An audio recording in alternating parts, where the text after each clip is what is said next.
इसमें कंफ्यूजन तो है क्योंकि नैरेटिव की जंग है और एक फरीक राजी हुआ है, उससे पता चलता है कि उसने अपनी टीम में एडवांस टीम भी भेज दी है और अच्छे खुशाइंद किस्म के स्टेटमेंट्स भी दे रहा है और फिर थोड़ा सी उसने लचक भी दिखाई है और वो अब मुनसफाना फैसले की पेशीन गोई कर रहा है। लेकिन बात असल में उसी नुक्ते पे आके रुक जाती है कि ट्रस्ट कितना है। और अभी तक जो ट्रस्ट की हैसियत है या स्टेटस है वो बदला नहीं है। इनकी गुफ्तगू ही बड़ी अच्छी अंडरस्टैंडिंग, ये लफ्ज़ इन्हीं के थे, हुई एक दूसरे के मिशंस के और गोल्स के बारे में, ऑब्जेक्टिव्स के बारे में। और बहुत दावे दोनों साइड से किए गए कि इंचेस अवे और बड़ी प्रोग्रेसिव डेवलपमेंट हुई।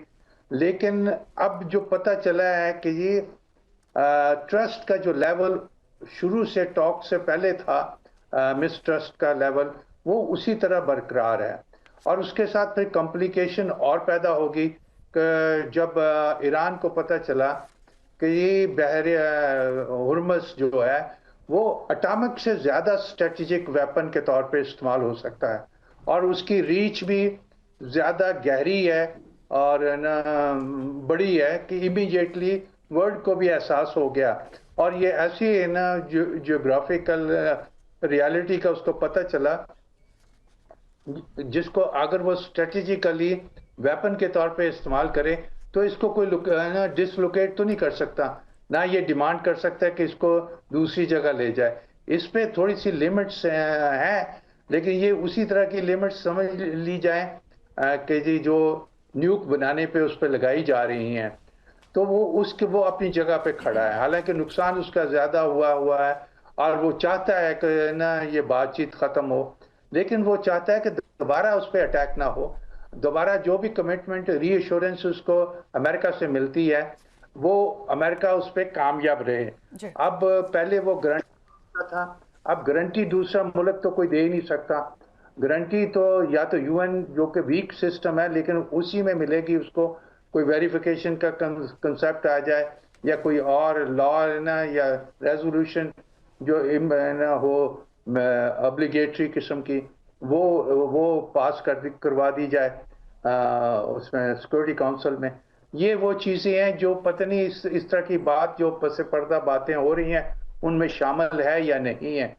तो अब तो सारा कुछ डिपेंड करता है ईरान पे कि उनको तसल्ली कहाँ तक होती है। बयान अच्छा चीन की तरफ से, बयान अच्छा आया यूएन सेक्रेटरी जनरल की तरफ से और ये एहसास दिलाता है कि जी इस वक्त आलमी दुनिया मुतहम्मल नहीं हो रही जो इस ना हुर्मस में कदगन लग गई है, उधर है ना बंद कर दी गई है। ईरान का जहाज और उसने सर इसमें अमेरिका ने एक पकड़ एक के। नया फ्रॉड भी इस वक्त मियां सनाउल्लाह साहब हमारे सामने आ रहा है कि आपना हुर्मुज़ में नया फ्रॉड ये है कि ईरानी हुकाम बनकर जहाजों से क्रिप्टो करेंसी मांगने वाला एक ग्रोह भी है, वो भी इस वक्त सरगर्म हो गया। सर एक और सवाल इस वक्त मैं आपके सामने रखना चाह रही हूँ। ट्रंप साहब जो हैं एक तरफ वो इतनी धमकियां देते हैं, कहते हैं 47 साल से जो नहीं हुआ है वो करेंगे इस मर्तबा ईरान के साथ अगर ये मुज़ाकिरात जो हैं वो नहीं होते हैं। उसके साथ हम देख रहे हैं कि ईरान के तहफ़्फ़ुज़ात जो हैं वो भी बजा है और ट्रंप जिस तरीके से बयानात दे रहे हैं सर वो भी इस वक्त हमारे सामने। लेकिन फिर भी दुनिया ये समझती है, बहुत से मुमालिक ये समझते हैं कि पाकिस्तान जो है एक सालिस का किरदार इस वक्त जो अदा कर रहा है बाखूबी इन दोनों को एक टेबल पर बिठा पाएगा। इस मर्तबा भी पाकिस्तान जो है ये प्रोसेस जो है इन निगोशिएशंस का सर कंप्लीट कर पाएगा, क्या कहेंगे इस पर? पाकिस्तान अपनी ख्वाहिश में, अपने इंटेंट में तो बहुत सिंसियर है और अमल करके भी दिखाया है। और इस सिलसिले में अगर देखा जाए तो हमारी अस्करी क़यादत ईरान गई, हमारे प्राइम मिनिस्टर साहब कतर से, तुर्की से और सऊदी अरेबिया से भी मिले। फिर हमारे मुस्तकिल बातचीत हो रही है चाइना के साथ भी और रशिया ने की तरफ से भी अच्छा पैगाम आ गया है। लेकिन एक बात याद रखिए, आज उन्होंने बात की थी, आज या कल ट्रंप साहब से भी बात की थी हमारे फील्ड मार्शल ने, और उसके बारे में ज़रा मुख्तलिफ किस्म की खबरें इंटरनेशनल मीडिया में और उनके अपने ट्वीट्स ना पे चल रही हैं। लेकिन एक बात याद रखिए कि पाकिस्तान के बस में बस इतना है कि उनको आपस में बैठा दें, उनको परसुएट कर लें। अब आउटकम इससे अगर मुख्तलिफ होती है, उस पर तो पाकिस्तान का कोई इख्तियार नहीं है। पाकिस्तान की ख्वाहिश है, आलमी दुनिया की ख्वाहिश है, इस खित्ते की ख्वाहिश है। ये खित्ता सबसे ज़्यादा ना मुतासर हो रहा है, साउथ एशिया। और इसमें हर बंदा चाह रहा है, यानी ये ऐसी ना जंग है या ऐसा है ना अतल जो पैदा हुआ है, इसने हर एक की जिंदगी को मुतासर किया है। और इसमें जो भी ये दोनों फरीकीन ने फैसले करने हैं, वो बायलैटरल नौयत के नहीं होने, वो ट्राइलैटरल नौयत के भी नहीं होने। अगर आप उसको शामिल कर लेते हैं इजराइल को, क्वाड्रिलैटरल भी नहीं होने अगर आप गल्फ स्टेट को शामिल कर लेते हैं। ये तो सीरियल जहती इंटरनेशनल लॉ को भी इसने छेड़ना है। और इसमें बड़े डाढ़े मसले हैं।